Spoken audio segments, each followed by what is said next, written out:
And if a3, now you can simply take and play c5, which appears to be the most active way to face this setup.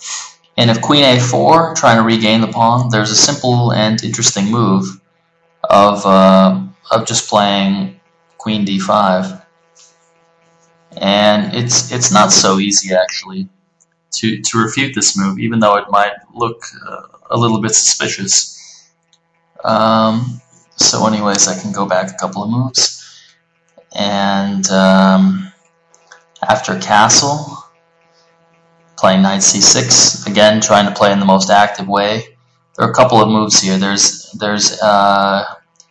a3, and there's bishop g5, and there's queen a4. Queen a4 was played by Karpov, but I think it's basically nothing. Knight d5, and then he played queen c2, bishop e7, and now the b4 square is free, and rook d1, and now simply f6 looks good. And black can even play something like queen e8 and queen h5 if he wants to. So the position looks very good again for black, and white has to waste some time trying to regain that pawn. So if I go back a few more moves and look at a3, so bishop e7, and again it's still not so easy to regain the pawn. If you play e4, knight a5. Now if you play two moves, bishop e3 and bishop f4, if bishop f4, knight b3 and c5, played by Caruana, offered no problems at all. And bishop e3 was met by c5, take, and now knight g4.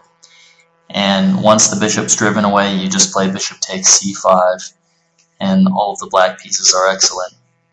So if I go back again, look at e3, it's somewhat similar here. You play knight a5 again, queen e2, and now rook b8.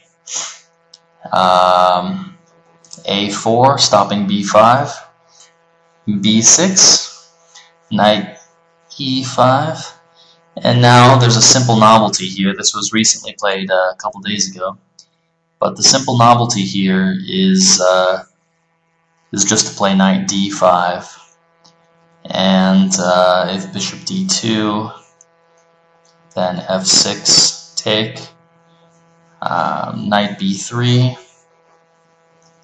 rook d1, and something like bishop a6 here.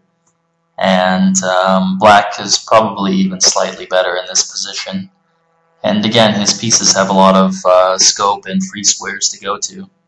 The only the last line to look at here is just to play h6. Is this a bishop g5 line with h6, take, take, e3. But again, it's still not very challenging. Let's say rook b8, knight d2, knight a5, and if queen h5, you can just play bishop d7, simple developing move, which supports b5. But if queen c2, now the strongest move is to go back, moving away from any knight e4 move, with a simple move, queen d8. And if a3, then just bishop e7.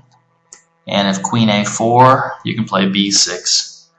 And once again, it's still not easy to regain the pawn, because you still can't regain it because of bishop d7 if you take on c4.